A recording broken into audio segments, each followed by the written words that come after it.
So I'd like to go ahead and introduce Dr. Temple Grandin. Dr. Grandin. We've got to get kids out doing things. One of the big problems I'm seeing today is too much overprotecting. My mother had a very good sense of how to stretch me just outside my comfort zone, but give me choices. Always some choices, always stretching. And I'm seeing too many kids today, fully verbal kids with an autism label. They don't know how to shop. They're not learning driving. They're not learning bank account. So a lot of things they're not learning. Now, one of the problems you've got on the autism spectrum is you got huge memory. So the brain built all these music circuits back here, but there's very little working memory. So let me give you a tip on driving. You're going to have to spend a lot more time learning how to operate the car to get it into motor memory before you go near traffic. I did 200 miles on dirt roads before we did any traffic. So let's use the big parking lots, the deserted office parks here at Qualcomm. Probably not very many people here Sunday morning at 8 o'clock. Good place to learn driving where you don't have traffic. Now this book, Calling All Minds, is a book of my childhood projects. I'm very concerned today that kids are growing up and not doing hands-on things. How can a kid get interested in music if they're not exposed to musical instruments? There's no way. We got kids growing up today, they don't cook, don't sew, they don't do woodworking. I talked to a doctor in Texas that said he's frustrated with the new interns because they can't figure out how to sew up a cut because they've never used scissors and they've never used a needle and thread. That's just ridiculous.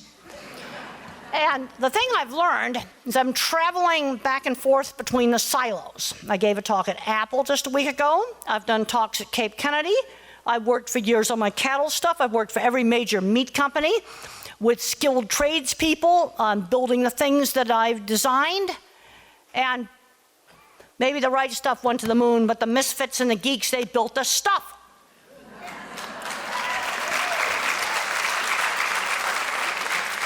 Well, who do you think works here at Qualcomm? This is the heart of the iPhone right here. It's not the normal people. It's all the people on the autism spectrum that don't get the label. They work here at Qualcomm, they'll work at Apple. And the thing I've noticed about the tech community is they have a very big aversion to the labels. Oh, don't put the A word on us. But you see, I'm a visual thinker. So I'm going, well, I saw a guy just like him at an autism meeting, but he's down in the basement playing video games. Got to control the screen time. Silicon Valley parents, they send their kids to Montessori schools. They control screen time. They know how addictive they are because they want their kid to grow up be a computer programmer, not, video game recluse. Now, and I want to see kids be everything that they can be. We got to start looking at what they can do. My grandfather was a co-inventor of the autopilot for airplanes. And the person that he worked with probably was very much on the autism spectrum. And he came up with this crazy idea for 3 little coils. Everybody in aviation thought it was nuts. But my grandfather, and a guy named Andrew Nickian, tinkered in the loft of this building until they got it to work. A lot of kids today are too afraid of making mistakes. Hands-on things, you're going to do stuff that doesn't work, and you're going to have to tinker around and work on it till you get it to work. Kids aren't doing things today like hooking up a garden hose. They're just totally growing up today, separated from the world of real things. We've got a gigantic shortage now of high-end skilled trades. I've read nothing about this in the business magazines. I'm talking about plumbing, electrical. We just finished up a whole bunch of new buildings on the Colorado State University campus, and they had a horrible time getting enough electricians, mechanics, and then the steel workers that I work with. And we're losing skills. We recently just did a training for animal welfare training in a brand new state-of-the-art pork processing plant. We no longer make the specialized equipment. It's coming from French Canada, and it's coming from Europe. I went to a state-of-the-art poultry processing plant. The equipment was shipped over here in 100 shipping containers. This is absolutely horrible. Why are we not making this stuff anymore? We used to make it. Because we've taken out all the hands-on classes, kids aren't getting exposed to high-end skilled trades, and the business magazines never talk about it. Well, because the business people don't, somebody has to make the stuff in the basement of this building work, or it's going to become really uninhabitable. And I went to the really beautiful Steve Jobs Theater with its carbon fiber roof, structural glass walls, all from Germany. That should have been made by Corning Glass. We are losing skills. I'm very concerned about this.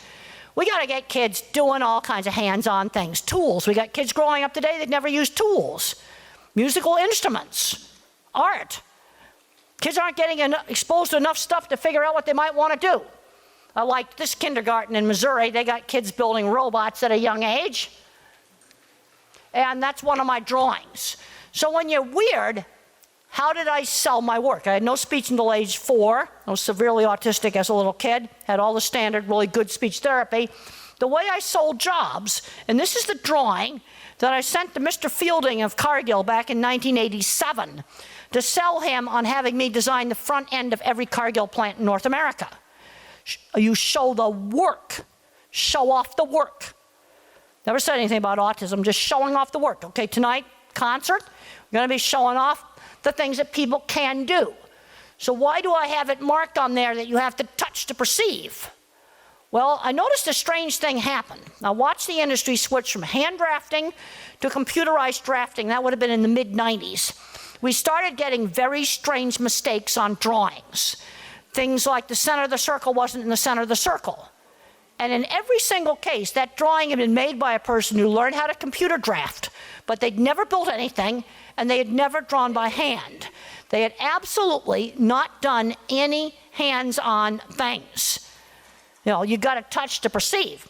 Pixar's learned that too. Sometimes they got to get the people off the computers. So I went to go to a real launch. Man, that was cool. A real SpaceX launch. When I was a kid, the only places I was not bullied was where there was a shared special interest. Friends through shared interests. Okay, here it's going to be music. That's a specialized interest.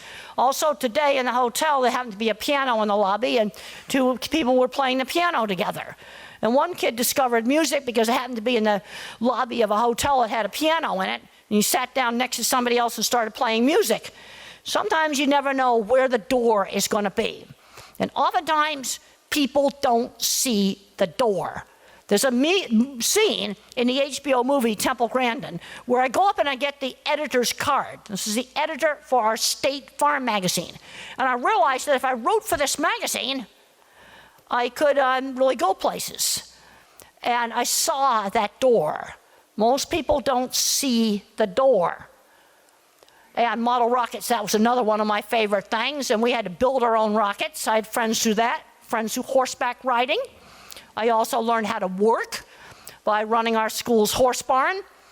Kids need to learn how to do a job on a schedule outside the family before they graduate from high school. Little kids, 11 years old, dog walking, church or neighborhood volunteer jobs. Got to learn working skills. Now, when I was a little kid, I'd tinker and tinker and tinker making things. And this is my book, Calling All Minds. We got a few copies out in the bookstore, and Amazon's got lots more paperback copies that'll be cheaper. But they won't be signed. And I had to tinker and tinker to get this bird kite to work. Kids today are afraid of making mistakes. I find a lot of kids just really like doing these sort of things. These things don't cost a lot of money. It's just a file folder paper, but you're going to have to tinker. When I went back as a grown-up and tried to recreate these things, I found that plastic grocery bag didn't work. I had to go back and get the rough kind of crepe paper I had as a child. Well, there's the wingtips on the real airplane, and when I was a little kid, I invented those wingtips, and now somebody else got the patent. There's all kinds of wingtips here. There's some other different wingtips, and there's the patents. The book also has lots of patents that kids could look up, which is lots of fun, looking up things on Google Patents. And then you got the people that just went nuts with the wingtips. That's sort of crazy. It flew, but it's just kind of crazy. You don't need to do that. Now, another thing I got interested in was optical illusions. And I think one thing I really enjoyed in the HBO movie is it showed all of my projects. My science teacher wasn't going to tell me how to make this optical illusion room. He wanted me to figure it out for myself. This gets back to having grit and being willing to make some mistakes. And he gave me one hint, and it's in the title slide of the movie, that shape. He let me see that shape in a psychology book. And he let me look at it for about 5 seconds. All right, we got to get these things back in the schools. Art, sewing, musical instruments, woodworking, theater, welding, auto shop, creative writing. These are all good jobs that aren't going to get replaced by computers. High-end skilled trades. I'm not talking about roofing or concrete flat work. I'm talking about plumbing, electrical, heating and air conditioning, all your mechanics, car, truck, boat, airplane, and welders that can read drawings. They got to read drawings to be useful. These are good trades. They will not go away. Full health benefits. And my kind of mind, the visual thinker, because I'm not the music and math mind, I'm the visual thinker. It's a different kind of specialized mind. Now, the thing is, these kinds of classes foster success. There's been a study that showed that a Nobel Prize winner in science was more likely to have a creative hobby than just a regular scientist. Now, another thing I've been noticing as I do talks at autism meetings is I'm finding a lot of grandparents come up to me. And grandparents come up and find out that they're on the autism spectrum when the grandkids get diagnosed. I was at a tech conference where Granddad came up in tears saying I'm one of those granddads. But this is a pattern I'm seeing all the time. So why did Granddaddy get a good job and Junior's not? Because Junior's getting too babied and he's not learning shopping. He's not learning, just basic saying please and thank you and manners and things like that, which Granddaddy was taught. Now, in the mild forms, autism is just brain variability. A brain can be more cognitive or a brain can be more social emotional. At what point does it become an abnormality? Now, obviously, speech delay till age 4 is an abnormality. But you got the kids where they're just geeky and nerdy. That's why Qualcomm's got the best chips in the world. So that's simple. Because people on the autism spectrum made them. And their competitors out there avoid the A word. I don't know if they avoid the A word here, but they probably do. And I learned that naming my book The Autistic Brain was a mistake. It should have just been called Different Kinds of Minds. I should have overridden the book publisher on that. So in the milder forms, it's just variation in personality. More thinking or more social emotional. Okay, this is a great paper, Genomic Trade-Offs. That's the title of a paper. Are autism and schizophrenia the steep price for a human brain? You see, the same brain, the same genes that make the brain big also cause autism and schizophrenia. And they're actually opposite conditions. What happens in autism is you grow extra circuits back here. Maybe the art department gets them. That's my kind of mind. Maybe the math department gets them or the music department gets them. And then you shortchange social. That's what happens in autism. Grow in the back, memory, all the tech music stuff, shortchange social. In schizophrenia, what happens, the network's kind of skimpy, and then later on in life it fails. That's what happens in schizophrenia. There's also another interesting paper about solitary mammals as a model for autism. Let's look at big cats. Lions are more social than panthers or leopards. There's genetic crossover here. Are leopards defective? No. You see, in the milder form, it's just part of variation. Okay, what would happen to some of the great innovators today? Many of them had an unconventional educational path. And there's a good chance Mozart was on the spectrum. Steve Jobs, bullied in school, loved calligraphy. Bullying and teasing, a really big problem. I got kicked out of 9th grade for fighting. And the only places I was not bullied is where I had friends who shared interests. Einstein had no speech till age 3. Another person, Thomas Edison, hyperactive adult high school dropout. I'm worried. Too many kids are getting labels and we're screening them out, especially since we've taken out so many of the classes that introduce kids to career options. Dyslexic CEOs, they have the vision to have good businesses like JetBlue and IKEA. JetBlue, the one airline that actually gives you leg room in the back of the plane. And that might have something to do with being a visual thinker. Thomas Edison, he was totally weird, hyperactive high school dropout, great memory. And he also burned up the baggage car on the train with his chemistry experiments. That'd probably get him in more trouble today. What would happen to a kid like him today? Now, what are some of the common denominators?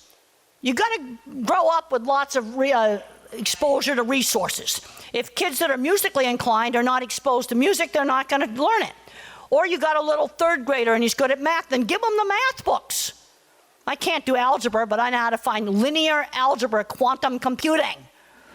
Nope, if we want to beat the Chinese, then we better be giving these kids a paper from MIT called Linear Algebra Quantum Computing. I know how to look it up online. And the thing is, I don't have to understand this paper. All I got to do is expose the kid to it. It's that simple. Expose the kid to the geometry book, the trigonometry book. Expose them to stuff I can just find online. And people are getting too locked into the label. Learning how to work. Got to learn how to do tasks on assignment. Mentors. My mother was a great mentor, stretching me. Fabulous third grade teacher. And one of the reasons why I wasn't bullied in elementary school is Mrs. Deach, my third grade teacher, explained how I had a handicap, but it was not visible like a wheelchair, and that the other kids need to help me. My science teacher. And what my science teacher did is he showed me how education was a path to a goal. And I dreamed that I'd become a scientist and I'd work in James Bond labs. And that dream just propelled me all the way through college. And I was really disappointed to find out the labs weren't like James Bond. Learning to drive. I would not have been in the cattle industry if I couldn't have learned to drive. But I got involved in the cattle industry because I got exposed to it on my aunt's ranch. And I had a lot of anxiety, and I was afraid to go to my aunt's ranch. And Mother gave me a choice. I could go for the whole summer, or I could go for a week and come back home. Always some choices. Wasn't allowed to hole up in my room. My favorite books as a little kid. Now, this is one of my most important slides. This is the different kinds of minds. And in my book, The Autistic Brain, we have a few copies outside. Amazon's got a whole bunch more. I provide the science to show that these four different kinds of minds really do exist. I'm a photorealistic object visualizer. In your brain, you have circuits for what is something. I have overgrowth in the object visualizer. Everything I see is a picture. Can't do algebra. And I'm seeing algebra screening visual thinkers out of skilled trades. You need old-fashioned sixth grade math the way it used to be taught. That you need. But we need our visual thinkers, and we need our visual thinkers to prevent, mistakes in engineering. Then you have your pattern thinker, your music people, math people. They think patterns, not photorealistic pictures, but patterns. You see, those are the circuits in the brain for where are you in space, visual thinking. And then you got the verbal facts guy who loves history, great memory, loves facts and history. And then you got some dyslexic people where their vision's all messed up and the images pixelate like a bad television, and they're going to learn through their ears. If you have somebody that's dyslexic, ask them if they ever see the print jiggle on the page. And if the print jiggles on the page, then there's a simple way you can fix it. Try printing their work on different pastel papers. Light tan, light lavender, light blue, light yellow, all your pale pastel colors. See, in your brain, you got circuits for shape, color, motion, and texture. And then there's image stabilization software in the brain that stabilizes the image. Nobody knows how it works. But in developmental problems, there's problems with that. Another little hint on sensory is, let's say the child's afraid of the vacuum cleaner. Give the kid control where he can turn that vacuum cleaner on and off, where he can control it. And it may end up being his favorite thing. But there's actual science that shows these different kinds of minds exist. You see, in brains that are different, they tend to specialize. You see, and the people that are like me can't do algebra because there's nothing there to visualize. Also, I have absolutely no working memory. So for any task, let's say I've got to tear down the Starbucks coffee machine, clean it, set it back up. Give me a pilot's checklist. Tear down steps, cleaning steps, reassembly steps. The pilots have to use that. 1 to 3 keywords for each step, just to trigger the sequence memory. Now I got a really big visual thinking circuit. There's another really big visual thinking circuit. And that's the trashed out algebra department, no working memory. And one of the big problems you have is attention shift.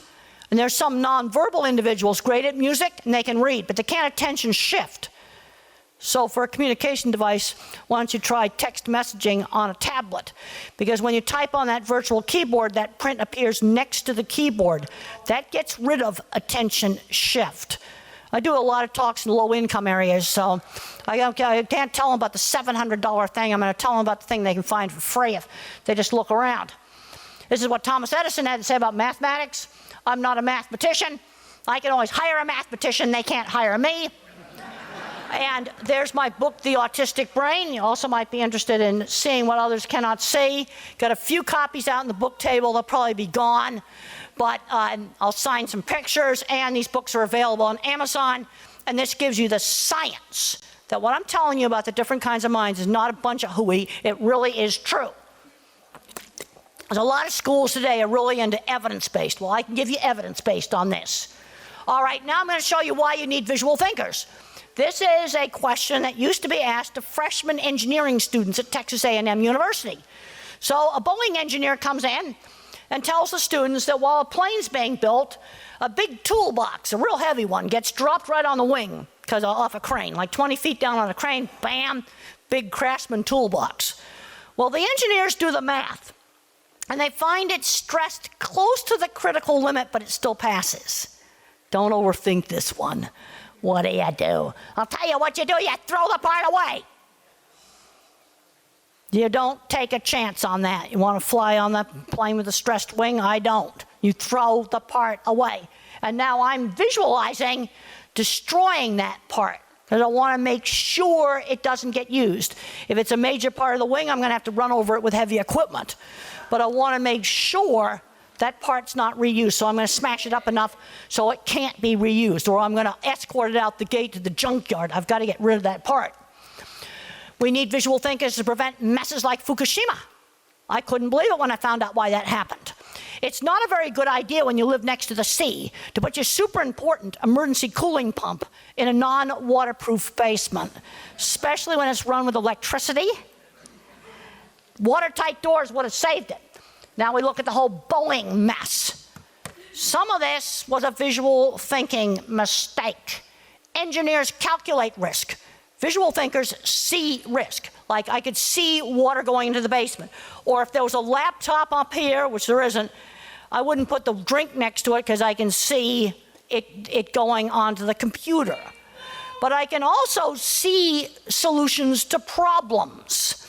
And what they did at Boeing is they attached a single, extremely fragile angle of attack sensor that measures the angle of the air to a computer capable of crashing a plane. They simply didn't see it, and then they didn't tell the pilots about it. But part of it was a visual thinking mistake. When I read some of the stuff, I just couldn't believe that they did this. Oh yeah, here's engineering gobbledygook. Everybody has their jargon. Impact with train is engineering gobbledygook for crashing. So they have their stupid language too. And medicine has their language.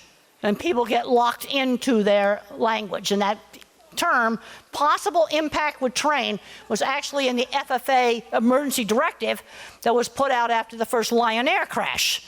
That wording was actually in the directive. Difficulty controlling the plane, loss of altitude, or possible impact with train.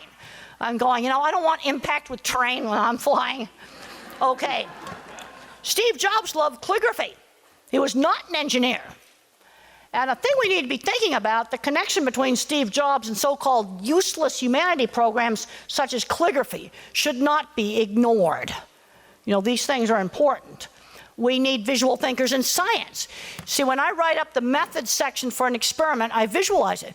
When I go over a journal article, I go, wait a minute, you didn't tell me what breed of cattle you have. You need to tell me that.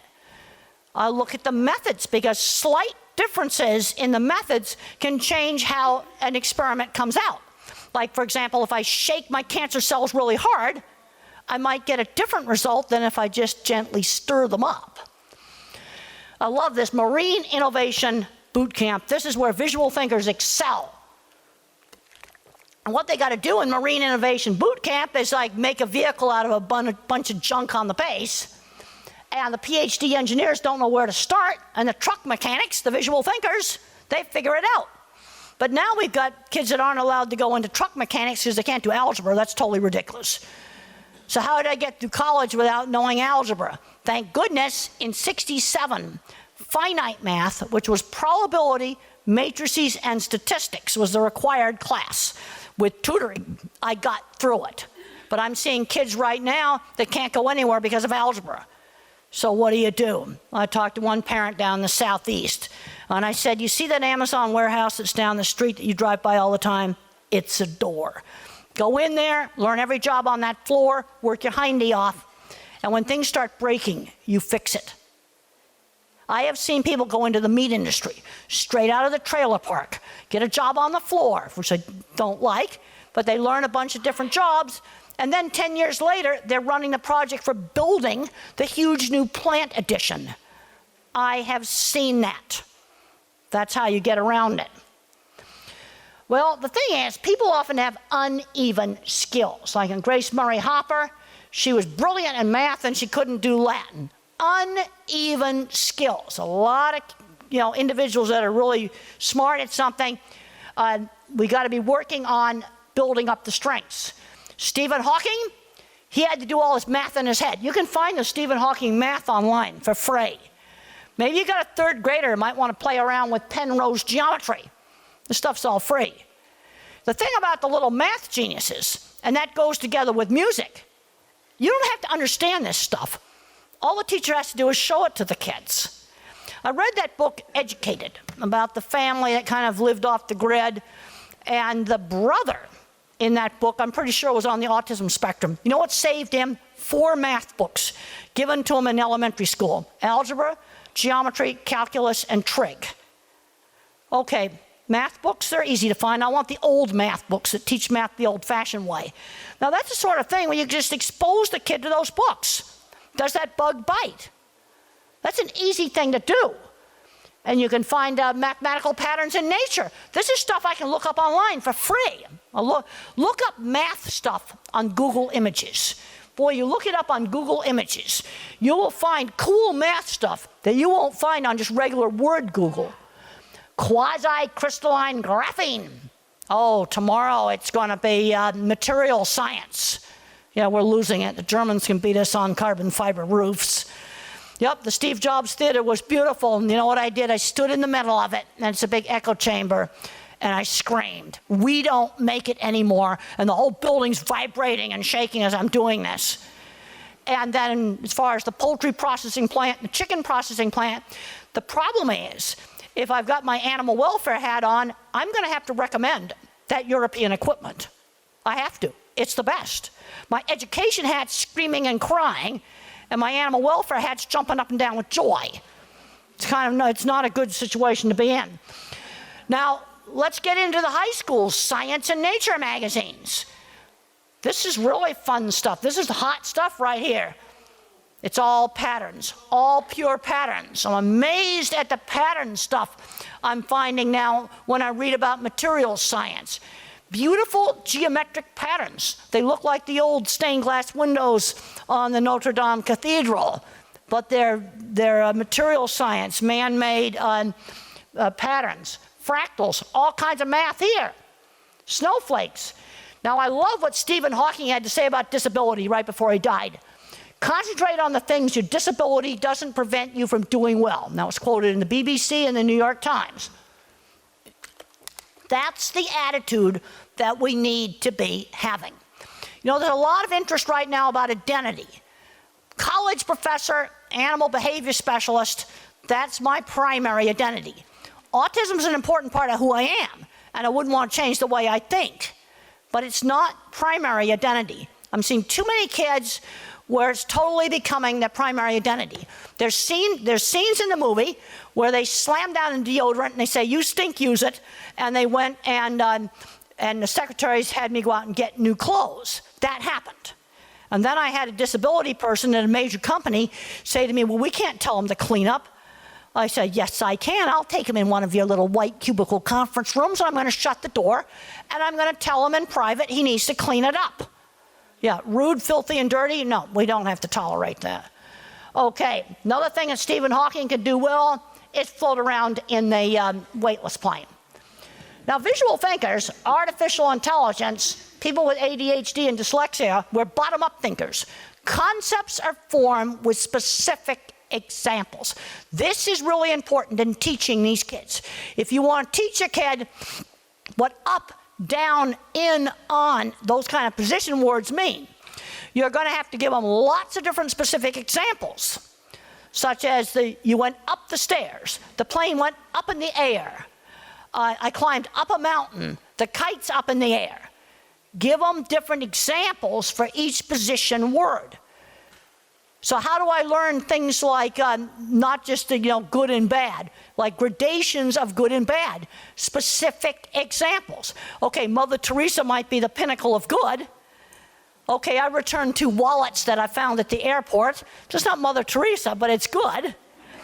And maybe helping an old lady across the street or holding open a door, that's not as good as returning 2 wallets. You see, I'm taking specific examples and putting it into categories. And this is why it's so important to get kids out doing things, because you got to fill the database. You got to fill the database. And I've seen Grant just blossom as he got out and he did art shows. He's got the job at Staples. Verbal thinkers in education tend to come up with grandiose, very vague, top-down theories. Also, in my work with animals, to understand animals, it's a sensory-based world, not a word-based world. All right, here are some tips. Do not overload working memory. That's why you have to have the pilot's checklist. Stretch them just slightly out of their comfort zone. Limit screen time, 1 hour a day, and provide choices. If you're working with young kids, you're teaching them how to talk, always give the kid time to respond. They're like a phone on 1 bar. It takes time to respond. Also use a 1950s parenting method called, I call it teachable moments. So if I put my finger in the mashed potatoes, my mother would say, "Use the fork." Other people think it's disgusting when you lick it off your fingers. So you quietly give the instruction and the reason why. Teachable moments. Okay. How do you teach artificial intelligence how to diagnose skin cancer? It's taught by showing it many specific examples of melanoma, and then many other specific examples of things like ugly age spots and other things that are not melanoma. It's a bottom-up thinker, and it's only as good as its training. Okay, understanding animal behavior. When I first started working in animal behavior, I didn't know that I was a visual thinker. I thought everybody was a visual thinker. But it was obvious to me to look at what animals were looking at. Well, and if you're a word thinker, people don't think to look at that. Now, a visual thinker, you got to be a good observer. I noticed these weird patterns on a sidewalk at Colorado State University right in front of our library. These are eclipse shadows, where the eclipse acts like pinhole cameras. I noticed these funky shadows. Other students just walked over it. That's noticing visual detail. I noticed that cattle would stop at a chain hanging down at a chute. They'd see a yellow streamer. I get asked all the time, do they know they're going to get slaughtered? They're more worried about a paper towel hanging out of the dispenser. You get rid of that little bit of motion, then they'll walk right by it. Non-slip flooring is extremely important for animals. Like a dog panics when you take it to the vet and it's sliding around on the slippery table. Put it on a mat so it's got a non-slip floor. All right, let's see how good you are at observation. Raise your hand if you saw that animal was looking at the sunbeam. Okay, we got quite a few people seeing it. We got a few more people than normal. Elementary school kids are the best. Over half the kids will see it. Now, animal memories are specific. They're sensory-based. Top-down thinkers, especially in education, way too verbal, way too much overgeneralization. Early exposure to career interests, riding horses, working with cattle, learned carpentry, experimental psychology class, great animal behavior class. I was a lousy student, except in biology and writing. I'm very concerned today about student writing skills. We've got graduate students that don't know how to write, and the reason why they don't know how to write is nobody marked up their work and copy edited and corrected the grammar. That's going on right now. Also got students today who have never used a ruler in their life. And then they ask me, why is it important to learn how to do a scale drawing? Well, if you want to remodel your house, maybe you might want to know how to do a scale drawing. Now, when you're weird, you got to show the work off. That's how I sold projects. And I also wrote in the trade magazines. And that's why that scene in the movie where I get the editor's card is so important. There are some of my drawings. That's the drawing I did in 1978. Now, when I took this job in 1978, in 76 was the first one, there was a second one in 78, I was at the 60% level of knowledge. And I said, give me 3 weeks. And then I ran around and I figured out how to do the concrete work and get the drawings for that. And I made myself knowledgeable. There's my brochure. You know, it's all black and white because in the 70s and the 80s, color printing was too expensive. So I had to do really nice textured paper, black and white. And what you want to do is a 30-second wow. So you show them this stuff, and they go, wow. And there's the original black and white pictures from my very first promotional materials. I took that from Gary Oden's Aronka stunt plane, who were really into aviation last night. And one of my concerns right now is I'm seeing kids being denied in the military, flunking aviation physicals when they've disclosed that they have autism. That's going on right now. Okay, there's another picture of that. And also, I worked with skilled tradespeople. They were every label in the book. I know a guy who has a big food factory, and he's in his 70s, and we went over all the labels he would be. He would have been every one of them. I know a guy who stutters, ADHD, dyslexic, probably autistic, horrible student, took a welding class, owns a metal fabrication company. This is what makes me crazy, is I'm going back and forth between the silos. And I think we got to start asking us, where is a kid 10 years after high school? I was doing those DipVat projects. We got to look at school more as a pathway to a goal. In the state of Pennsylvania, for example, all you got to be able to do is the English test, the algebra test, and the biology test. You don't have to do anything else. Okay, there's the replica they made for the movie. I love the fact that the movie showed my projects. That was all really accurate. Also, the movie showed my visual thinking accurately. And starting my career in construction, my first job at Swift, I criticized some welding, and I said it looked like a pigeon doo-dooed on it. And the plant engineer pulled me into his office in private and explained that was rude talk and that's not the way to do things. And the other thing you learn from working in construction, there's an urgency. If you don't have parts, you get them. I'm seeing too many parents way too passive, and they just let the kid become the label.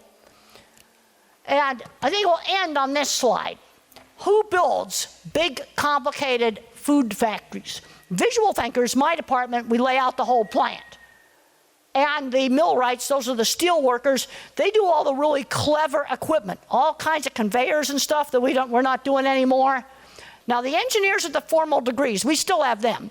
Boilers, refrigeration, now that part of the plant we're still doing. The building itself, we're still doing. But all the clever stuff that's inside the building, we're not doing. And I'm super, super concerned about losing skills, not a good thing. This is a piece of equipment that I developed for big meatpacking plants, and you got a lot of big steel work there. I like to show that off to parents. You know, you're not talking about stupid little shopping centers made out of cardboard. You're talking about complicated steel work. That's not done by stupid people. And I don't know if we've got any time for questions, but I'd like to take a couple of questions. Okay, let's take a couple of questions, and then we'll end it. We're getting behind? Don't do questions? All right.